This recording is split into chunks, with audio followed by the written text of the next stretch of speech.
she is the founder of the Post-Betrayal Transformation Institute. She's a holistic psychologist, a health, mindset, and personal development expert, the author of an international best-selling book, and she's been on Fox, CBS, The Dr. Oz Show, TEDx twice. She's an award-winning speaker and coach. Honestly, I don't know how I was lucky enough to be able to get her on my show, but welcome to the show, Dr. Debi Silber. Thank you so much. Looking forward to our conversation.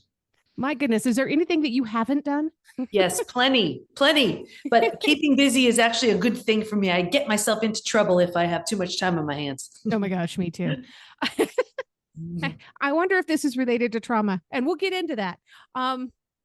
So tell me a little bit about yourself. Where are you originally from? Where'd you grow up? So now I'm bicoastal between New York and California, but I grew up in New York. And I have 4 kids all over the world, and most of them were in California while I was in New York. And I was like, nope, there's no way that's going on. So now I'm bicoastal, and every few weeks I'm on one coast or the other. Oh, beautiful. I love that you're able to travel. I get a lot of work done on the plane. Oh, I did too. And that's back when I was a flight attendant. I'd sit down and do a lot of writing. Yeah. I bet. So I know that you had to go through some stuff to be able to get to where you are now. Can you kind of give us an overview of what it is that you had to survive? Yeah, sure. I don't think anybody says, oh, I think I want to study betrayal. No, not ever. I'm in business over 30 years, and it was health and then mindset and then personal development. And then I had a really painful betrayal from my family. I thought I did everything I needed to do to heal from that. It happened a few years later. This time it was my husband. That was the deal breaker. Got him out of the house, looked at the 2 experiences thinking, well, what's similar to these 2? Me, but what else? And I realized I never took my own needs seriously. Boundaries were always getting crossed. So I'm one of those people that really believe, if nothing changes, nothing changes. So here I was, 4 kids, 6 dogs, a thriving business, and I enrolled in a PhD program. And it was in transpersonal psychology, the psychology of transformation and human potential, because I was changing so much. I didn't quite understand what was happening. He was too, wasn't ready to look at that. And then it was time to do a study. So I studied betrayal. What holds us back? What helps us heal? And what happens to us physically, mentally, and emotionally when the people closest to us lie, cheat, and deceive. Honestly, I was just trying to get myself out of this mess. But that study led to 3 groundbreaking discoveries, which changed my health, my family, my work, my life. Oh, that is fantastic. Did you notice that there were some adaptive behaviors that you were exhibiting when you were going through all of this? It was definitely that survival instinct. I didn't have the luxury of, staying in bed. I mean, I had kids to raise, and I had clients to see. So it was very much of this, I don't know how I'm going to figure this out, but there's not an option not to. And I do remember there was a moment going through the study where it was just this sort of flash, and it was this sort of knowing, like, I don't know how I'm going to do this, but if I can figure this out, I'm taking everybody with me. Oh, it's beautiful. I have been lucky enough to have a couple of different guests on my show that have had TEDx talks. And I know with TEDx, you have to have a very honed in discussion. What were the 2 discussion pieces that you used for your TEDx talks? Yeah, the first one is called Stop Sabotaging Yourself. And I can't even watch that one because I don't think it was, people in the audience didn't know, or viewers wouldn't know, but that was 6 weeks after my betrayal. Oh, I don't even know how I did that. And you can kind of hear me referring to it without saying it. I wasn't ready. I just wasn't ready to talk about it. But I was talking about how we do manage to sabotage ourselves. And the second one, this was the one where I said, okay, that's it. Go big or go home. And it was, do you have post-betrayal syndrome? And that still gets, I think, 5,000-6,000 views a week. Wow. And how recent was that one? That was a few years ago. And that was really where I talk about the discoveries, and people they love hearing about the discoveries, because when you understand more about betrayal, you're like, oh, I get it. I don't have to stay stuck. I don't have to experience these symptoms. Betrayal is different. So it explains a lot of things that we didn't previously know. And I'm happy to share them if you want to hear them. Yeah, absolutely. Tell me more. Sure. So the first discovery was that betrayal is a different type of trauma. I'd been through death of a loved one, I'd been through disease, and I was like, betrayal feels different for me. I didn't want to assume it was the same for everybody else. So I asked him, if you've been through other traumas besides betrayal, does it feel different for you? Unanimously, they said it's so different. And here's why: because it feels so intentional, we take it so personally. So the entire self gets shattered and has to be rebuilt. Think about it: rejection, abandonment, belonging, confidence, worthiness, trust. Those are specific to betrayal. Like when you lose someone you love, you grieve, you're sad, you mourn the loss. Life will never be the same. But you don't question the whole relationship. You don't question your ability to trust. You don't question your sanity, right? With betrayal, you do. So that betrayal is a different type of trauma. That was the first discovery. Want me to go into the second one? Oh, yeah. Okay. So the second was that there's actually this collection of symptoms, physical, mental, and emotional, so common to betrayal. It's known as post-betrayal syndrome. And we've had, I don't know, 95,000 plus people take our post-betrayal syndrome quiz on our site to see to what extent they're struggling. A few things about that. We've all been taught time heals all wounds. I have the proof that when it comes to betrayal, that's not true. You cannot count on time. You cannot count even on a new relationship to heal it. The only thing that heals it is healing it. And it needs to be deliberate and intentional. People think, okay, well, if enough time passed, I'll be okay. Or, oh, if I'm in this new relationship, it'll be, these symptoms will go away. No, they won't.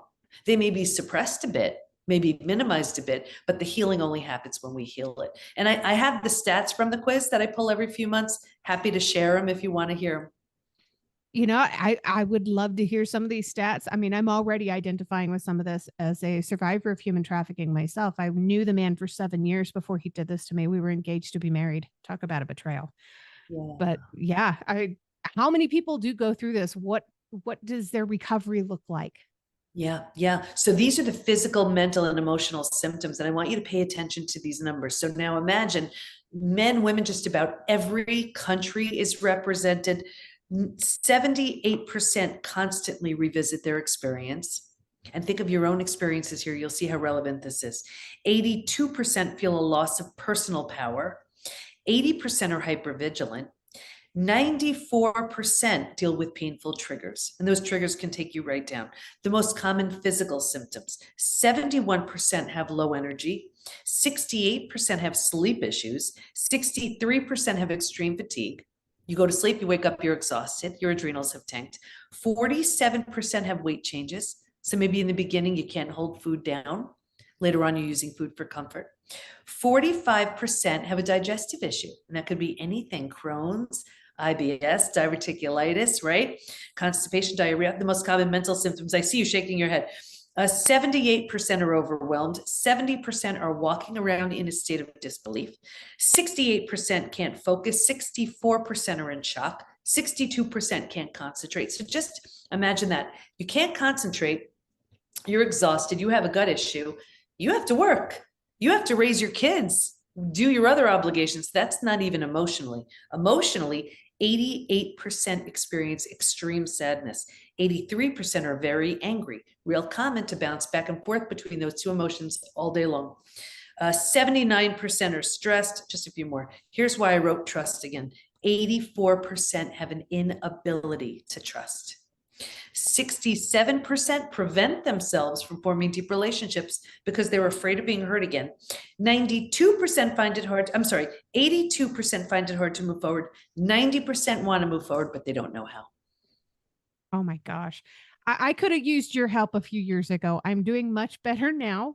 I am married to an incredible man, and I've recovered from so much of everything in my past, but I do still have some of these symptoms. Now, when you mentioned gut health, I have Crohn's disease, I have thyroid disease, I have chronic hives, I have mold poisoning. There's like this huge list of things. And I'm also hypervigilant. Uh, Yeah. And, that's the staggering thing about the quiz. As high as those numbers were, you didn't hear me say 20%, 30%. These numbers are super high. They're also not necessarily from a recent betrayal. So this could be from that tragic experience that happened when you were a kid. This could be from the girlfriend or boyfriend who broke your heart in high school. So think about this. That person may not know, care, remember. They may not even be alive. And here we are walking around with these symptoms because of what happened years, if not decades ago. The good news is you could heal from all of it. And that was the third discovery. Want me to get to that one? yes, please, because I know that's going to get a little bit more into why you started studying, huh? Exactly. It was real. I had no idea any of these discoveries were going to show up. But when they did, it's like, how do you keep this to yourself? So anyway, this for me, this third discovery was the most exciting.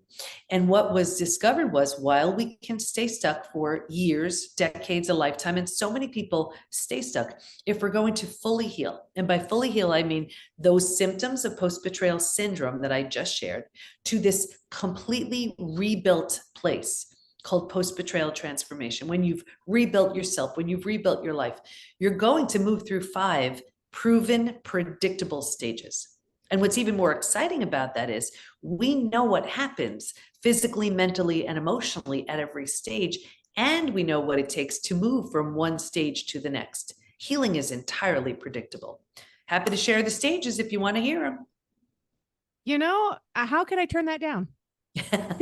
So yeah, this is going to make so much sense, and you will know exactly where you are when I share them. It's all mapped out in Trust Again. It's what all of our coaches are certified in. It's all we do within the PBT Institute. But I'm going to give you a boiled down version.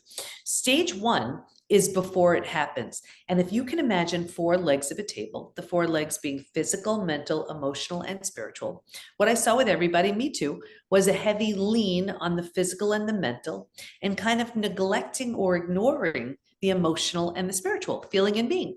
Well, if a table only has 2 legs, easy for that table to topple over, right? That's us. Stage 2, shock, trauma, D-Day, Discovery Day. This is the scariest of all of the stages. And it's the breakdown of the body, the mind, and the worldview. So right here, you've ignited the stress response. You're now headed for every single stress-related symptom, illness, condition, disease. This is where your Crohn started, right here. Your mind is in a complete state of chaos and overwhelm. None of this makes sense. You can't wrap your mind around any of it. And your worldview has just been shattered. Your worldview is your mental model. Trust this person. This is how life works. These are the rules, right? And in one earth-shattering moment, it all shatters. Everything you've been holding to be real and true is no longer. The bottom has bottomed out on you, and a new bottom hasn't been formed yet. So it's terrifying.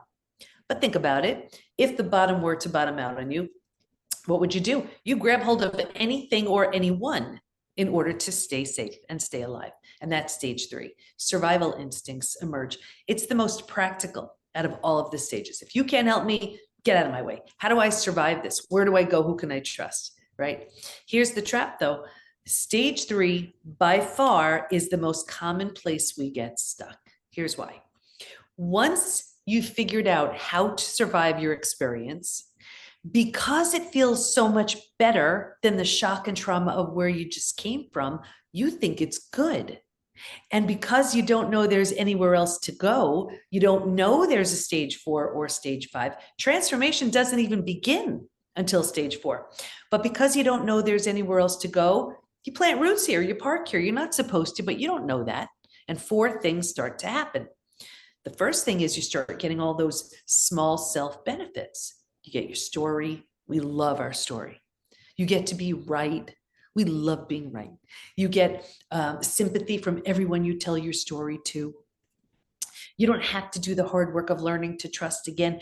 Can I trust you? Should I trust you? Forget it. I'm not trusting anybody. So you plant deeper roots, right? And now, again, because you're here longer than you should be, now the mind starts doing things like, maybe you're not that great. Maybe you deserved it. Maybe this, maybe that. So we plant deeper roots. Now, because these are the thoughts we're thinking, well, this is the energy we're putting out. Like energy attracts like energy. So now we start attracting people and circumstances and relationships towards us to confirm, yep, This is where you belong. Like, this is where we'll join that lame support group and actually sabotage ourselves so we have our people. Or we will heal, start to heal, and then sabotage ourselves because we don't want to outgrow our betrayer, right? That's all in this stage. It gets worse, but I'll get you out of here.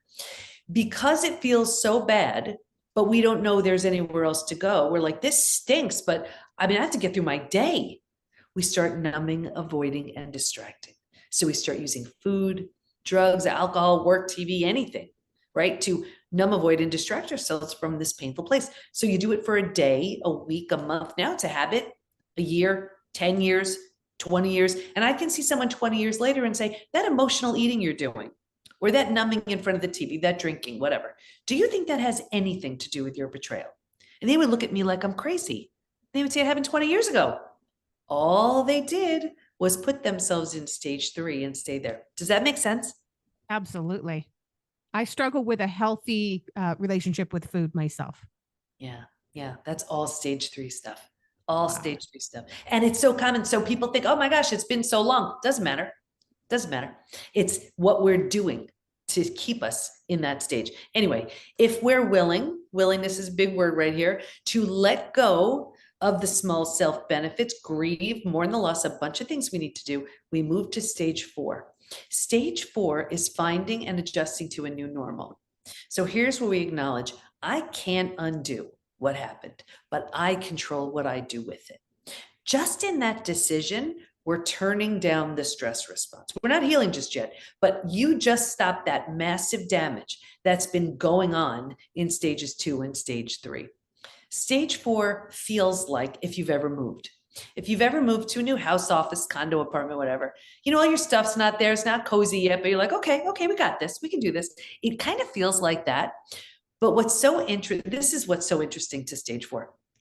Think about it. If you were to move, you don't take everything with you, right? You don't take those things that don't represent the version of you you want to be in your new space. Like, why would you bring that along? You know? And what I found was there's this one spot going from stage 3 to stage 4. If your friends weren't there for you, if they haven't shown up for you in the way you need, you've outgrown them. That you don't take them with you. That lame support group, you're done. That betrayer who is not changing, you're done. You don't take it with you. So stage 4 is very, this is where transformation begins. Anyway, when you've settled into this space, you've made it cozy, you've made it home mentally, you move into the 5th most beautiful stage. And this is healing, rebirth, and a new worldview.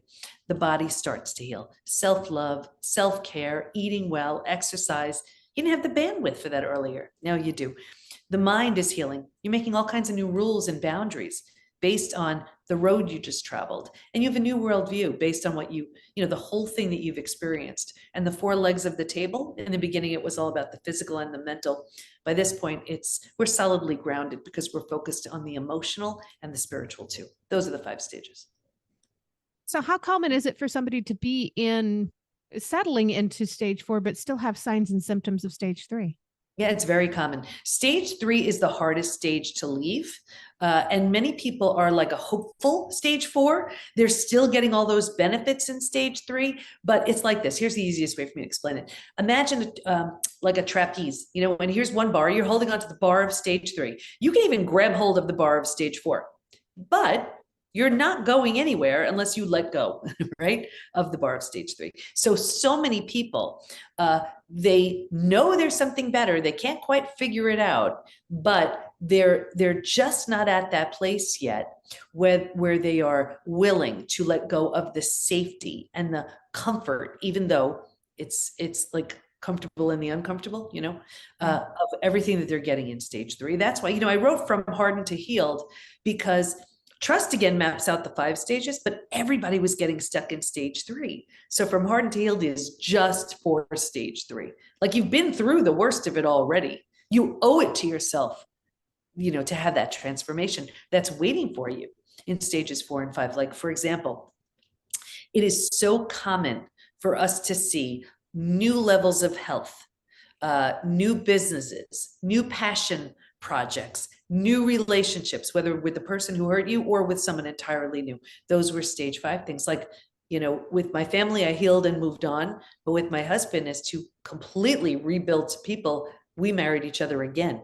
But that's a stage 5 thing. The PBT Institute, that's a stage 5 thing. I couldn't have done any of that in stage 3 or even stage 4. That is amazing. I love that you've been able to heal these relationships. Yeah, that's so many people struggle to do that. Well, that's it. And some you can't. Like with my family, I healed myself and moved along. It wasn't an option, right? But you heal yourself and move along, or you heal and rebuild something entirely new. That's the opportunity. And we teach how to know if it's safe and in your best interest to heal and rebuild, or heal and move along. It's easy to tell. I imagine a big part of this is also a level of forgiveness. Mm-hmm. And yeah. How does that play in? How is it that you see forgiveness? Can you help us out? I know a lot of people have a skewed perspective of what that means. Yeah, well, actually, the PBT Institute founded National Forgiveness Day, which is every September 1st. So it's a real thing. It's a real holiday, and we just celebrated our first one this past September with a 21-day forgiveness journey. So it's really exciting. Forgiveness is a very triggering word for a lot of people, and people think, when you forgive, you're condoning the behavior, giving someone a free pass, setting yourself up for it to happen again, weak, or a pushover. Not at all. What you're doing is you're letting go of the power that pain has over you. Forgiveness has very little to do with the other person. Now, rebuilding or reconciliation, on the other hand, does. That's where, and I remember reading a study when I was doing my study, and it was, if you feel safe and valued and you forgive, you feel better. If you do not feel safe and valued and you forgive, you feel worse. And that's kind of true. Think about it. It's like if you're forgiving for the wrong reasons, just to make things, quote unquote, easier, or just to hope it goes away, those aren't the right reasons.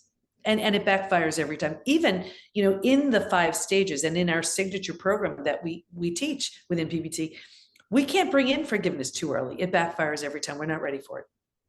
So it has a really important place for our sake when you're ready. That is amazing. And this is something that so many people struggle with. So I'm really hoping that some people out there are getting a little hope from hearing you talk.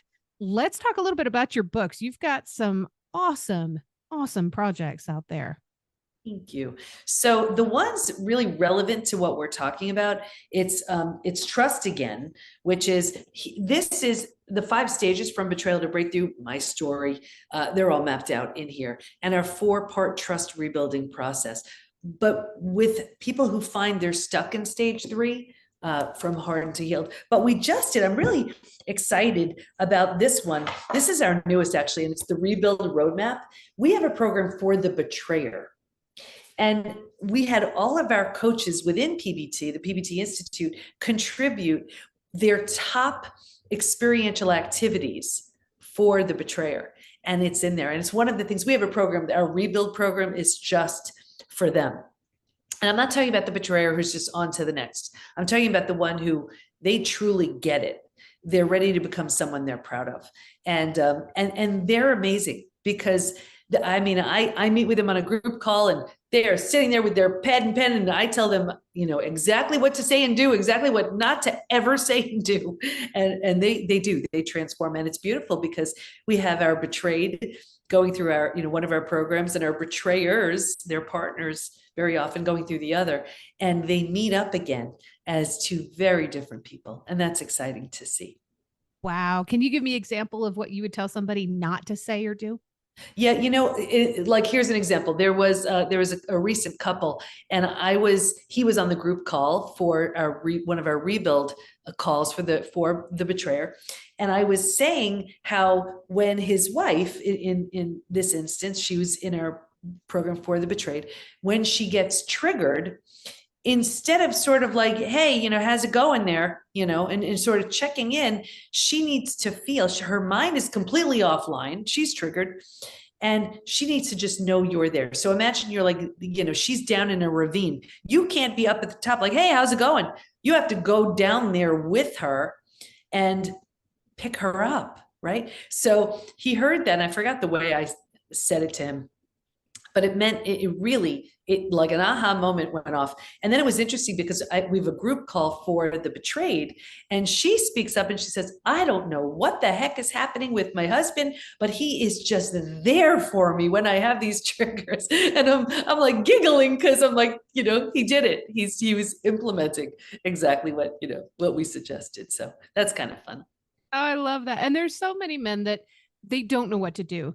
And they women have this, so many of us have this inherent need to fix a problem for somebody else when we see something is going wrong for them. And if we don't feel like we can fix it, we feel completely useless in that situation. And that's not the case at all. Sometimes all we need is a hug. That's it. And sometimes I find with the betrayers, they're so deep in their shame, and that's not helping anybody. It's not helping them. It's not helping the person they hurt. So our coaches are amazing with them, and I'm pretty strict on them too. There's no shame or blame, but if they're in there, it's because they're ready to become someone they're proud of, and I'm honored to work with them if that's the case. Oh, it's beautiful. And how do you celebrate your wins in life when something goes really well? That's a really good question. I try to acknowledge them, but I probably could do a lot better with that. We all could. Yeah. But I try to acknowledge them. And before I ask my final question, my most favorite question of every episode, I just want to go down the list here. In the show notes, I will have the website where people can go to pick up your books, which is the pbtinstitute.com/books. I'm also going to have your TEDx links to both of your TEDx talks, your podcast link, which I also wouldn't mind if you talked about that a little bit. Tell me a little bit more about that. Your TikTok, your Facebook, your Twitter, your LinkedIn, your YouTube, your Instagram. You're very active in all of these areas. It's amazing. I don't know how you have the time. So tell me a little bit about your podcast before we ask my last question. Yeah, I'm honored that we're globally ranked within the top 1.5%. I think it's because we're so niched, and I just have amazing experts who come on and I share. And I think it's because it's a space where people really understand there's a way to heal from all of it. And there are so many other podcasts that it's a place for support, and that's wonderful. It's just like what we do within the PBT Institute. It's not for people who've been betrayed. It's for people who are ready to heal from betrayal. It's a very different audience. And even with just the coaching that we do, it's really to move someone through the stages. If all you want to do is unpack your story over and over and over again, I know that's going to glue you to stage 3. There's a place for that early on, but it's a slippery slope if you stay there too long. So I don't know. I try to, on the podcast and through PBT, we try to just keep the theme of consistently, whether it's really small or bigger steps, moving someone towards the next stage. Oh, it's beautiful. I love what you're doing. I think you are changing lives out there, and it's so cool. Well, so are you. So are you. It's people like you that give people like me a voice. So I appreciate it. Thank you. And vice versa. Yeah. So Debbie, Dr. Silber, it is my time for my most favorite question ever. It's always my favorite question. It's another tough one now.